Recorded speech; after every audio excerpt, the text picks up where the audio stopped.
Bong! Girl almost escapes kidnappers because twigs are apparently impassable barriers.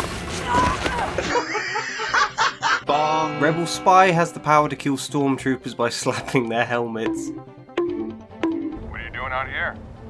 That's a long story. It's a long way. No, it's actually a very short ride that only lasts just the right amount of time for the dialogue to fit. Bong! Vader watches Obi-Wan escape because of plot armor twice.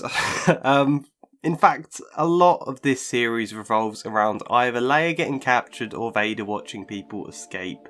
It gives it this old-time kids cartoon feel of dangers that never feel particularly dangerous because you know things will have to be wrapped up in time for next week's dangers where the villain attempts a new method of trying to catch the hero. Sometimes Reva's attempts to catch Obi-Wan feel a little like Team Rocket trying to catch Pikachu. That is harsh of me, yes. It's also not the point of this video. I just wanted to start with a few examples of the many stupid things that happen in this series. There's a lot of confusing, strange, idiotic stuff, so much so the internet has lost its mind about how awful this show is, but in truth, you know, Star Wars has always had some stupidity in it. Ordinarily, you're mostly fine to overlook it because the stories are fun, the characters are interesting and compelling, and there's something real that you just can't help be charmed by. Maybe not Disney's trilogy exactly, but my point is, I think a lot of the audience, maybe not all of it because this show does do some disrespectful stuff with the continuity, but a lot of people may have kind of mostly overlooked this show's stupidity if the story itself was actually compelling, if there was something with heart and solid themes, something, you know, with just the basic fundamentals of writing, progression, character development, structure, pacing. I don't think this show really has any of those things, which is kind of frustrating because there is a decent story buried somewhere beneath it all. It's not the one we get though, and I want to talk about why that is. Not so much harangue the show for every bizarre or stupid thing that happens, so much as break down the important bits, I guess. Why they don't work, and why it means there's nothing at all to hold this show together.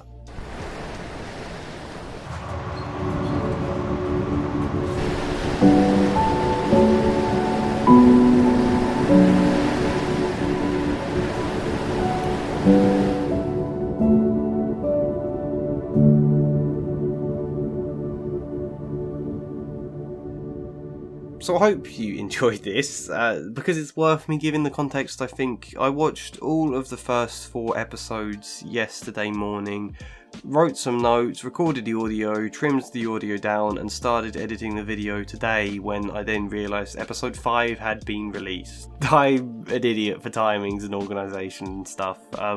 So having done all that work, I then watched episode 5 and decided I needed to add in a lot of extra thoughts in relation to that episode. So I'm just saying that because if it sounds like my voice jumps at points from one recording to another, that's why. That's me splicing in the bits that are relevant from talking about episode 5. We have to start by discussing what this show set out to do, I think. You know, let's be fair and try to understand the concept first before we get to how it's executed. We're shown what the vision is, I think, quite explicitly in the opening scenes. First we get a recap of Anakin and Obi-Wan's relationship during the prequels to tell us, okay, this is going to be about Obi-Wan's relationship to Anakin and all the great emotional weight there is there. It's actually kind of stirring to watch that recap and you find yourself slightly sucked in by the nostalgia. Either they were hoping that nostalgia would endear you to this show or it's an advert for the prequels, I don't know which, but Anakin and Obi-Wan's relationship, that's one thing. We then open with Order 66 being carried out in the Jedi Temple, which actually is a redundant scene because we already know this from the recap. There's nothing gained here. It feels to me like they realised there was very little action in the first episode, so they threw this in at the start. It's unnecessary, and a lot of people saw this as effectively opening the show with a school shooting, and I can see their point. It's the next scene, though, where the show properly begins, let's say. We have a bustling Tatooine suddenly falling silent at the menacing appearance of the Inquisitors, who walk into a bar with information about a Jedi there, and they start interrogating. For the most, I quite like this. The Grand Inquisitor is intimidating enough. You know who we are. Inquisitors. You know what we do? You hunt Jedi. Okay, that's a little sloppy. In fact, a hell of a lot of the dialogue in the show, I think, is like that. Just slightly sloppy. Not downright awful, but you can almost feel the craft behind it, if that makes sense. You can feel those lines are there specifically to inform the audience who the Inquisitors are. There's so much dialogue that feels less like natural dialogue and more like the writer saying, "This is me telling you a thing." I'll get to that later, though. I like this scene principally, though, because it sets up an interesting thematic point. Jedi cannot help what they are. Their compassion leaves a trail. So he steps in and saves your saloon. You offer him a place to hide, but the stories they begin, and they travel quickly. His compassion has been his undoing. As a concept, I think I could get on board with that as an emotional conflict at the heart of a story. Jedi are heroic figures who will help those in need.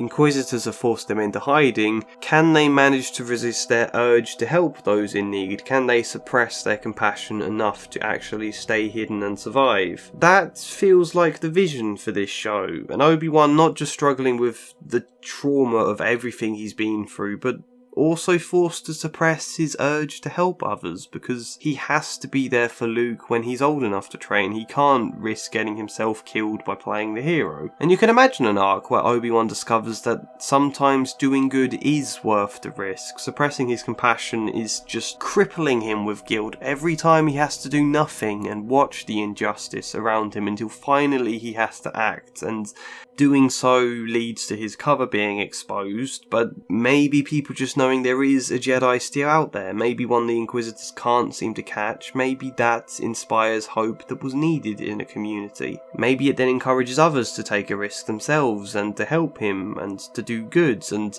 yes, that is a dangerous game that Obi-Wan is right to be careful about, but it can lead to so much good. I think that's a pretty solid idea for a story, really. However, there is two glaring issues with it as a concept. One is that Obi-Wan has never seemed like a worn down figure who's given up on life. I think it's understandable in that sense. A lot of people see this show's depiction of him as butchering the character. I don't necessarily think it is, or at least needs to be if the idea was executed well. You know, Order 66 and Anakin's betrayal are all massively emotional blows that it might take Obi-Wan a long time to recover from. Perhaps he would be worn down right now, and it's not until much later he recovers and becomes the slightly playful, open-hearted Ben Kenobi that Alec Guinness does such a wonderful job with. I really like Alec Guinness as Ben Kenobi. Hello there. But you know, perhaps we're not just waiting for Luke to be ready to train as a Jedi, but we're also waiting for Obi-Wan to be in the right frame of mind to train him. In theory, I think that idea works fine and comes down to the actual execution, which we'll get to. The other issue is the tonal shift. Star Wars is a franchise really of fun adventure sci-fi stories. This premise suggests a slightly gritty character piece about Obi-Wan, which means either you have to double down on this being its own thing, like Logan was very much its own thing around X-Men, and that could be fine, you know, with a show called Obi-Wan Kenobi. I don't think fans would be surprised by that as a premise. Or the other thing you could do is somehow try to balance that tone of a gritty, very contained character piece and marry it with a bouncy, grander adventure story that jumps from one planet to the next. And that's the option they went for, and it led to issues. They had this concept to do something with Obi-Wan's character, and then they realised, I guess it might not be the most child-friendly, so they literally threw a child into the story to add some fun and adventure and lightheartedness in a way that didn't balance two distinct tones so much as cause them to clash. Sorry if I sound quite ill, by the way. I don't know if I still do or not. I've been recovering from quite a bad infection.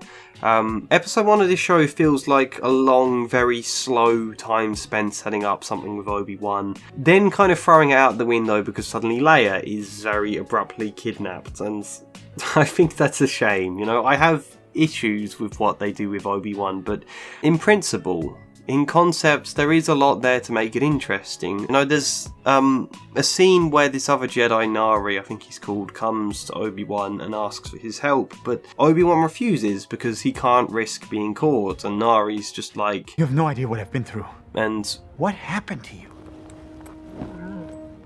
You were once a great Jedi. But if Nari had actually spoken enough to concretely say what he'd been through, maybe some genuinely heart-wrenching backstory he could share that would make us want him to be helped, that would make Obi-Wan visibly conflicted, make the guilt eat at him when he has to turn Nari away. That would have made this moment really interesting. Might even have made it shocking when we later see Nari has been killed by the Inquisitors, although it is hard to make that look shocking when instead of having him hang by the neck they want to be kid friendly, so just tie him up by the shoulders. I think because there are a lot of stories about grisly old men on a road trip with an innocent child who helps restore the old man's faith, they assumed just partnering Obi-Wan with a child Leia would achieve that here, but it creates a strange tone and also means we sacrifice all the depth around Obi-Wan's story in place of Leia doing stuff. What do I mean by sacrificing Obi-Wan's story? We'll get to that now.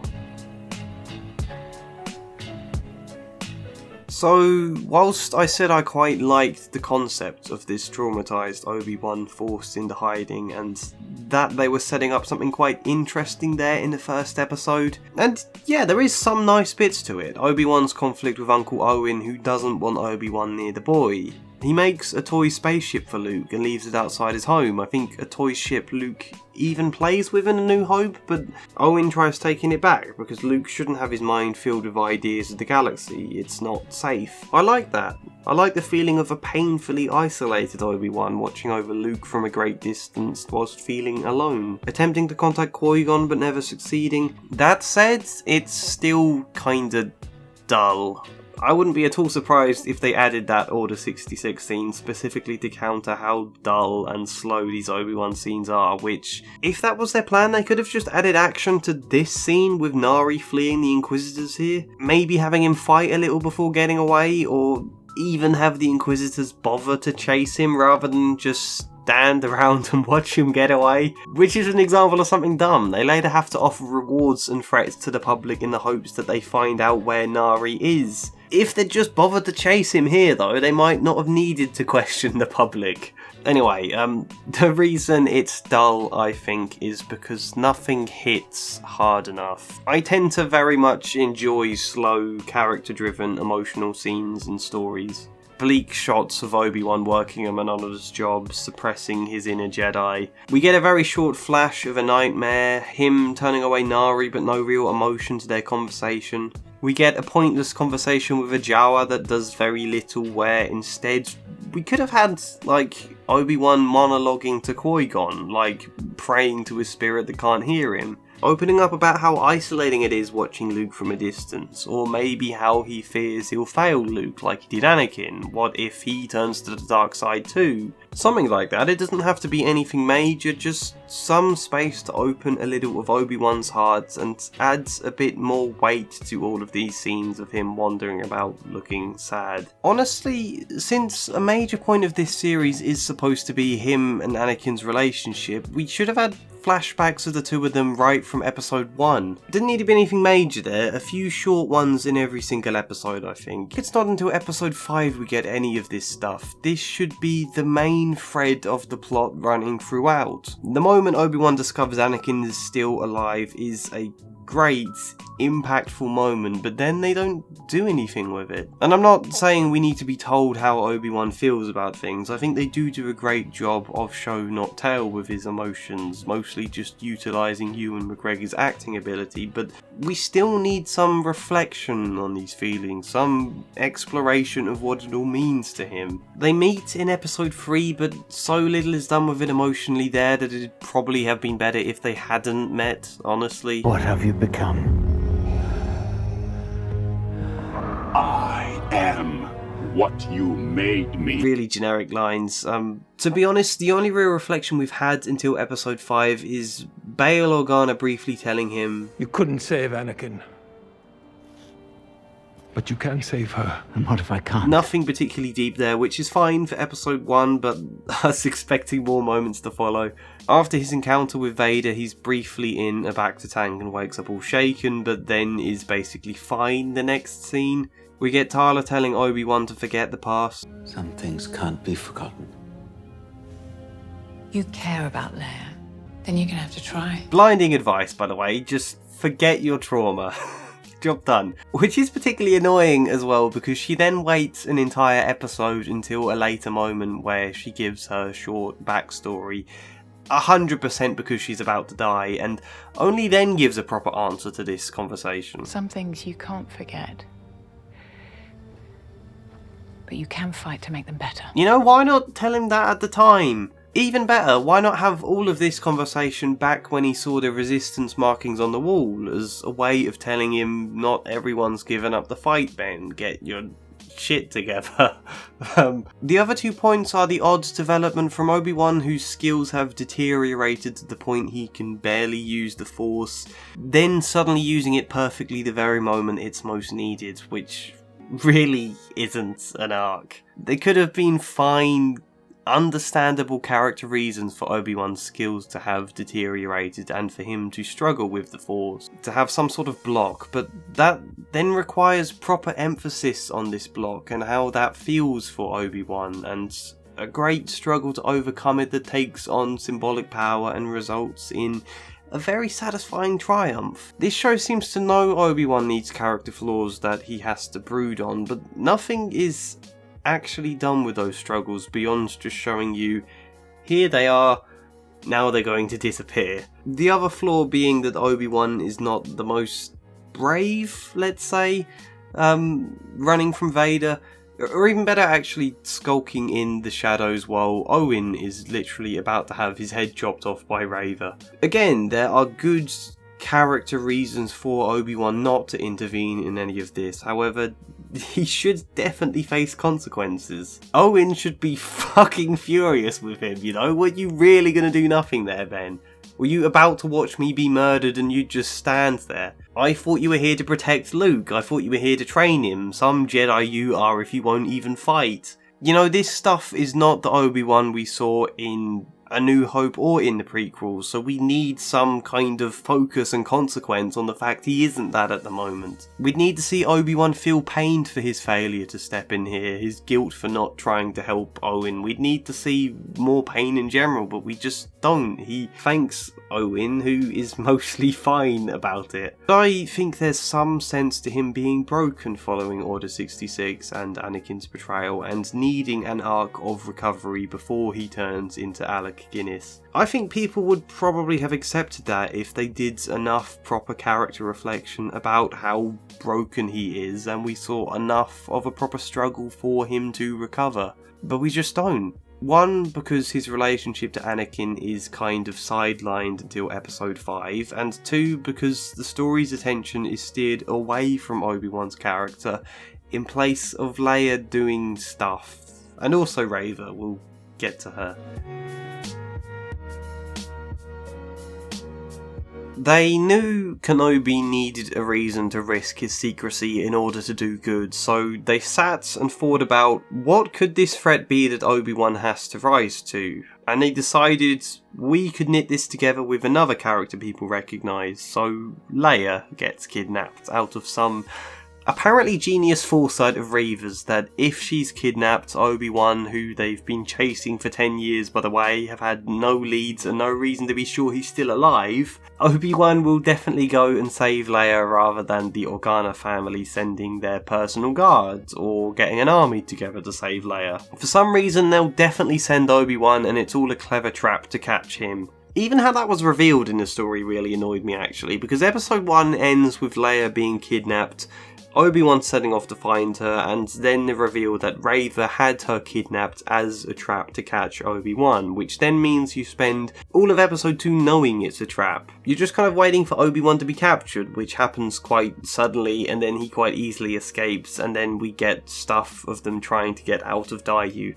I think it would have been so much more intriguing if why and by who Leia is kidnapped is a mystery to us and to Obi-Wan, and as much as he's trying to find her, Kenobi is also using his smarts to figure out why she was kidnapped. Sort of like he played detective in Attack of the Clones, and the bulk of the plot of that episode can then be unravelling that mystery until he realises too late it's a trap for him and having to hurriedly try and escape with Leia then. Pacing wise, that's even so much better because you have build up to this climactic realisation about it being a trap, and then a nice third act of them trying to escape the trap. Instead we get something rather rushed helping Leia escape, and then lots of running about the city with Leia until they find a way off the planet. As a side point as well, so much of the plot of this show is pointless. Obi-Wan goes to help Leia escape in episode 2, then episode 3 is them still trying to get away where Leia then gets captured again, so in episode 4, Obi-Wan goes to help her escape again, and episode 5 is still them technically trying to get away. It's just one long, meaningless game of chase when we could have had a plot built around character exploration. Episode 5 at least gives the protagonists some degree of agency as they, plan to hold out for a battle of sorts, and then you think, oh cool, Obi-Wan's going to surrender himself to Vader to give Vader a chance to attack him, but then for some reason all of this build-up is wasted because he does a U-turn, escapes capture half off screen and flees with everybody else, making this whole build-up completely pointless. If there was ever a moment where Obi-Wan should meet Vader in this show and have some big emotional talk, some equivalent to the cafe scene in Heat, it would have been here with Obi-Wan in binds and Vader feeling victorious. But no, he leaves Reva to the worst timed and worst executed stealth attack in the world, which obviously goes wrong. Anyway, Leia, what actual character does she add to the show? Father, aren't you going to say hello?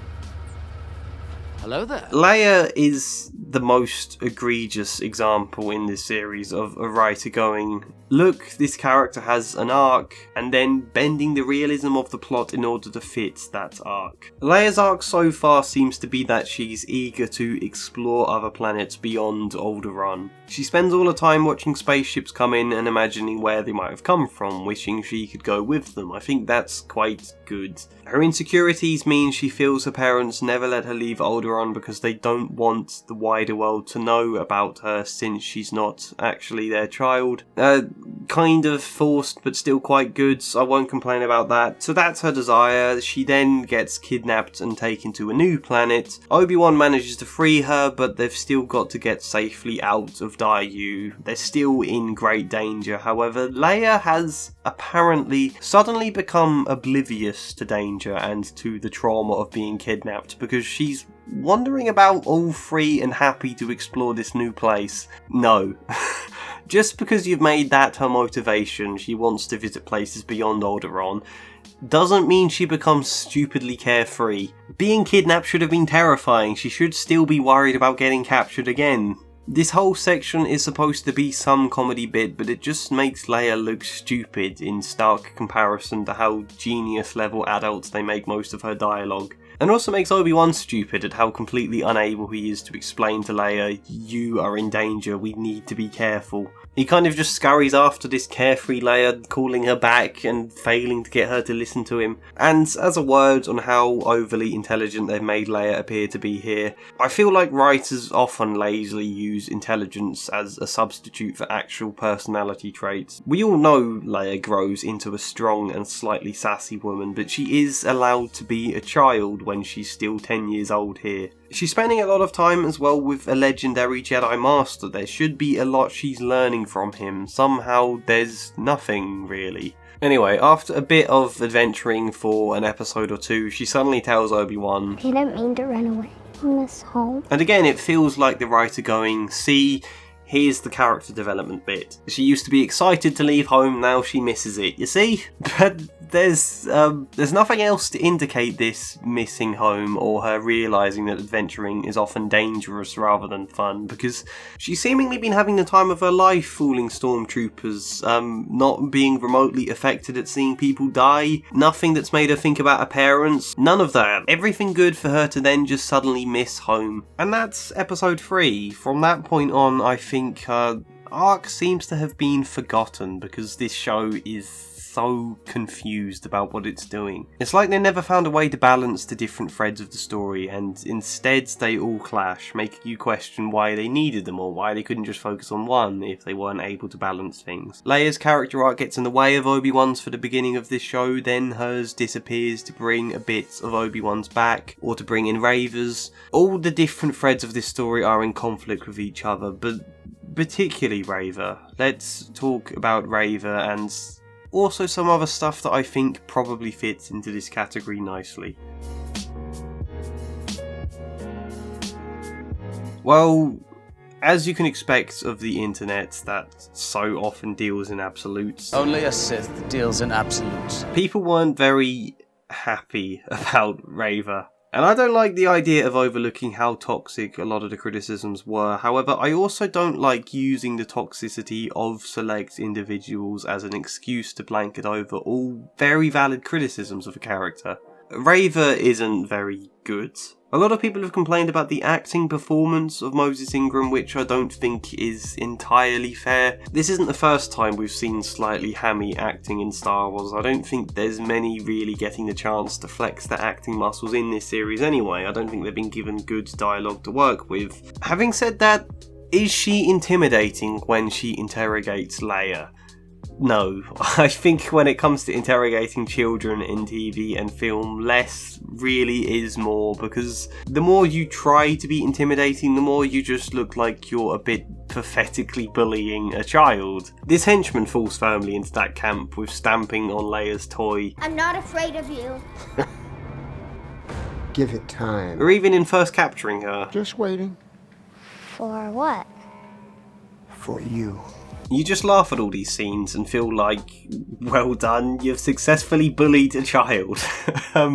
All tension is gone in the interrogation scene when Reva threatens she's about to torture Leia with some unexplained torture chair, but she explodes. Say something! I'm gonna tell you! Like, if you were really menacing enough to hurt her, you wouldn't care, you'd just do it. The second you're losing your composure because Leia isn't giving in to the threat is the second nobody fears you. In contrast, had the Grand Inquisitor been the one to interrogate Leia, yes, that may very well have been intimidating. I'm not particularly familiar with the Grand Inquisitor, I've not watched Star Wars Rebels, but in his short screen time we get here, he just does seem more intriguing than Reva, and by comparison that makes her less interesting, I think. Principally though, I think there's two issues with Reva as a character, two main ones that lead to a lot of other problems. The first is that she has no understandable motivations. When the Inquisitors go to arrest Nari for interrogation, she instead attempts to kill him, and the Grand Inquisitor has to stop her before telling her, "You are reckless."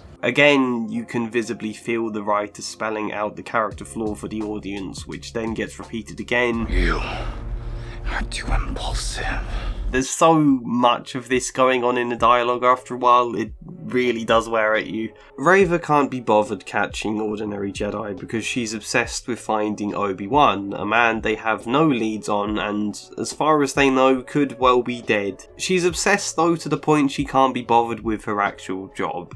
Okay? Why? We don't know. She seems to think catching Obi-Wan would get her a promotion, but A, why is she this driven about getting a promotion? We don't know that either. And B, why would she think searching for Obi-Wan at the cost of doing her actual mission effectively is a better way of getting promotion than actually doing her job effectively? Unclear. There needs to be some very personal, character-based reason for her having such a drive, but we just aren't told it, and that makes her feel very confusing. We do learn her motivations finally in episode 5, but even if we overlook how stupid that makes her plan, her motivations are revealed far too late. Reva was given so much screen time throughout the first 4 episodes. The fact we had no understanding of her at all back then meant it all felt like wasted screen time that you just couldn't get engaged in. If we do accept her plan and motivations as a good one, which they're not, but if we accept it, then I think it should have been revealed to us the moment she had that Zoom call with Vader at the start of episode 3. We should have been told that she's planning to get close to him in order to kill him. Then all of her later scenes would have actually had some tension. Then maybe the fact she doesn't really seem to want to torture Leia would have made some sense. It's still all a bit stupid, but it would have at least been engaging. Alternatively, if they want to try and make her motivations all a mystery, like she's some intriguing villain we don't yet understand, then we need far less screen time of her. She needs to be someone at a distance to us, someone slightly in the shadows that then makes us intrigued to understand her. She's not though, and that makes it so confusing. So that's one problem, we're not allowed to understand her motivations until it's too late. And she better be dead, by the way. I know she's not, because I think her death there should have been the ending. She does not need a redemption of sorts in episode 6, it's fine. Giving villains redemption doesn't instantly make them deep and conflicted, it just makes them someone with a redemption forced onto them. The second is how weak her conflicts with the other Inquisitors and Vader are. It tries to set up this idea that she's reckless and impulsive, where they don't see Kenobi as their mission, and there's a level of rivalry between her and the other Inquisitors, but it's given no character weight. Again, we see her and this other guy being rivalrous with each other a lot, however their rivalry seems to have no depth beyond them both just wanting to become Grand Inquisitor. No personal reasons for disliking each other, and as a result, the conflict feels quite shallow and makes them a little bit like squabbling siblings fighting for their parents' favour, each wanting to be Vader's favourites, and that's really weird. It takes away all their power and impact as villains. The biggest depth we get to any of this conflict is when the Grand Inquisitor tells her, "It will not change what you are." And what is that? The least of us. You came to us from the gutter. What does that mean exactly? She came from the gutter. Okay, is there some classist thing here? We might need to know a lot more about that for it to carry anyway. Can you perhaps elaborate? No? It's frustrating as well because knowing Reva was always planning to kill Vader, that could have made her conflict so much more interesting. You could have had the other Inquisitor be suspicious of her motivations, and then a tension between them of, oh, is she gonna get found out? Is he gonna realise what she's up to? That would have been something kind of engaging to add to this rivalry, but no, just squabbling siblings for a bit. I just think if there'd been more depth to the conflicts between this team of Inquisitors, it might have made them all more interesting as a whole. But that weakness combined with how little we understand Reva's motivations, then combined with a third point I forgot I wanted to mention actually. If Reva is our antagonist, what does she represent to our protagonists? What does Obi-Wan think of her? He's the main protagonist, and yet I'm not sure the two of them have really come face to face much at all. I'm not sure Obi-Wan's ever said anything about her. I'm not really sure he even knows who she is. Therefore there isn't really any conflict between them. There sort of is between Reva and Leia in the sense that they at least share an interrogation scene, but what do our protagonists think of our villain? No idea. What does our villain think of them? No idea, really. When Obi-Wan talks properly to her in episode 5, it was a bit like, finally. But again, it comes far too late. Only now does Obi-Wan appear to give her any thought, and also only now do we get her backstory and motivations. All of that shoved in so fast, making her change of heart feel so rushed, you just have to roll your eyes. On paper, Reva could have been quite interesting, but they failed to give her character justice, I think. Primarily because this story is confused about who the main antagonist is. Is it Reva or Vader? And who's the main protagonist? Is it Obi-Wan or Leia or maybe even Reva? It's very possible to balance all of these different elements. However, A,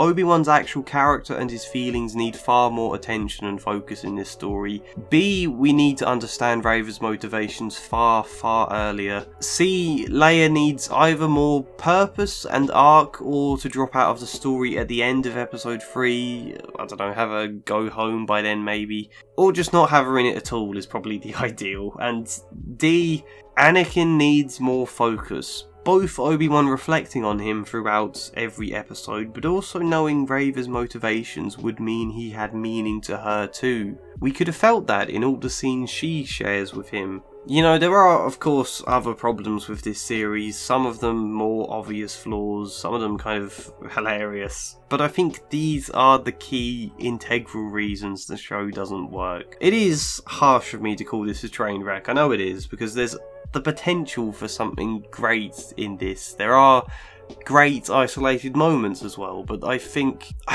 the potential it had just makes it all the more frustrating and disappointing to see that potential squandered. That personal frustration, I think, is why I've ended up calling it a train wreck. Hopefully episode 6 can salvage some of the mess. I imagine it has a clear conclusion, but wrapping up a bad story doesn't save the painful experience you went through getting to that ending. Those are my thoughts on the series so far. I may do an update with the final episode, I don't know. Let me know if I got stuff wrong or missed out important things. Let me know if you think I've been unfair. Like if you enjoyed the video, subscribe if you want more stuff, support me on Patreon if you want even more stuff, but otherwise, hopefully see you next time.